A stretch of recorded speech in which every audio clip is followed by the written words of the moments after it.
مالک بن دینار رحمه الله دا یو ډېر غټ بزرګ تیر شوی دی فرمایي چې زه یو پیره حج ته لاړم چې کله حج له لاړم او حج مې وکړو نو بیا مې الله تعالی ته سوال وکړو چې الله په دې کال کې چې څونه کسانو حج کړی دی هغه هم راته وښایې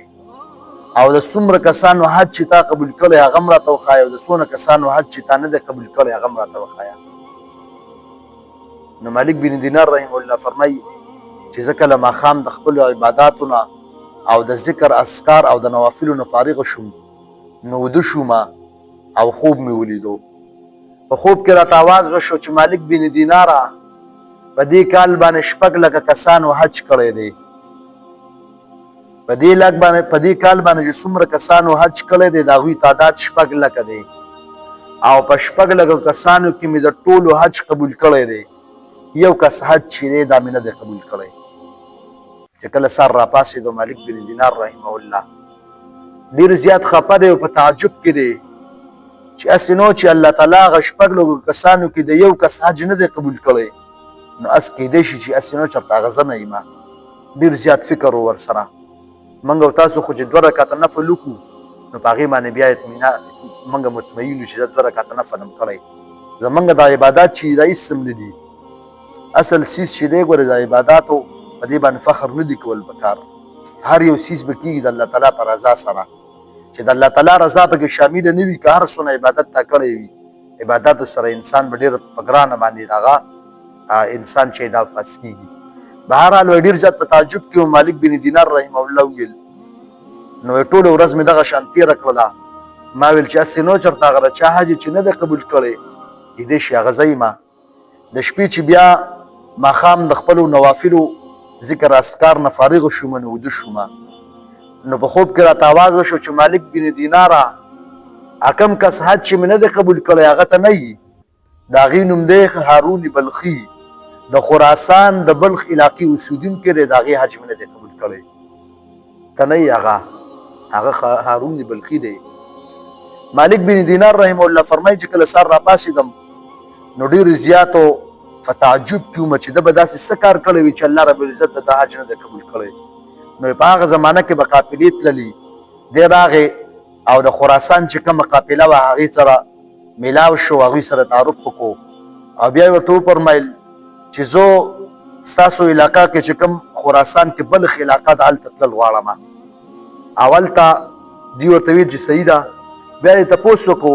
چې ستاسو په دې علاقه کې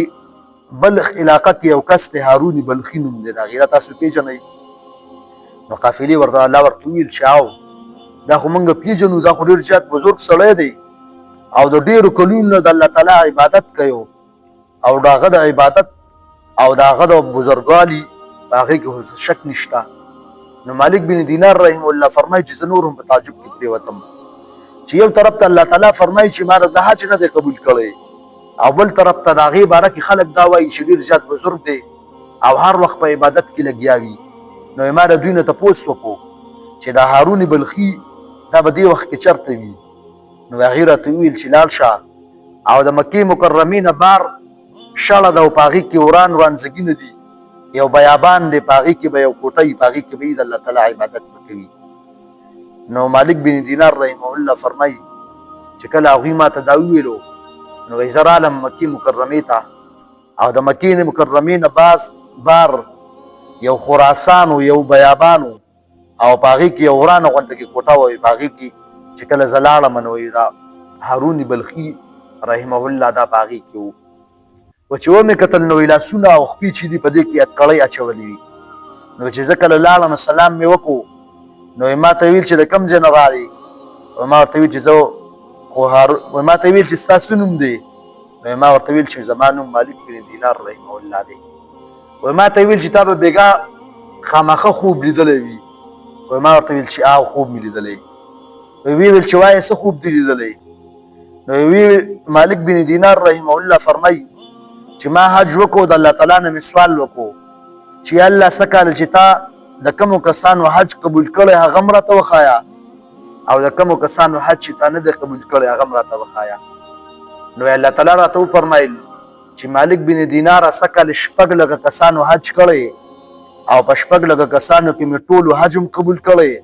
او ټول کسان مې بخلي یو کس داسې دی چې د هغه مې نه حج قبول کړی او نه یې بخمه او د هغه نوم دی هارون بلخي د بلخ علاقې اوسېدونکی دی نو مالک بن دینار رحم الله ورته وفرمایل چې تا داسې څه ګناه کړې ده چې الله رب العزت ستا حج هم نه دی قبول کړی او الله رب العزت تا نه بخي نو هارون بلخي ورته وویل چې مالک بن دیناره زه مخکې به ما شراب څکل او په شرابو کې به هر وخت مست وم یو پیره زه رالمه شراب مې څکلي وو نشه ومه په ځان باندې نه پوهېدلم نو زما مورو تنور لمبه کړی و روټۍ پخولې و تنور ډېر زیات ګرم و نو ما مور ته وویلو چې زما دپاره روټۍ راکړه نو هغې ما ته وویل چې تا شراب څکلي دي غوسه شوه راته نو هغه غوسه په ما باندې بده ولګېده یو طرف ته مې شراب څکلي و د شرابو په نشه کې ومه او بل طرف ته په ځان باندې نه پوهېدلم نو ما خپله مور اوچته کړله او تنور ته مې ور وغورځوله او بېهوشه شومه چې کله ډېر وخت پس ما ته هوش راغی او راپاڅېدلم نو چې ومې کتل نو د تنور نه مې د مور هډوکي راوچت کړلو نو چې کله مالک بن دینار رحمه الله دا خبره واورېدله نو هغه ډېر زیات خفه شو ورته وویل چې د الله تعالی نافرمانه تا دا نافرماني کړې ده هسې نو چېرته الله تعالی ستا په وجه باندې په موږ باندې عذاب رانولي نو مالک بن دینار رحمه الله فرمایي چې کله ورته ما دا وویل نو زه د هغې نه را روان شوم وایي پټ پټ مې ورته کتلو وایي دو اسمان ته سر اوچت کو په ژړا شو چې الله ما دا نافرماني کړې ده پس نه یم پوه شوی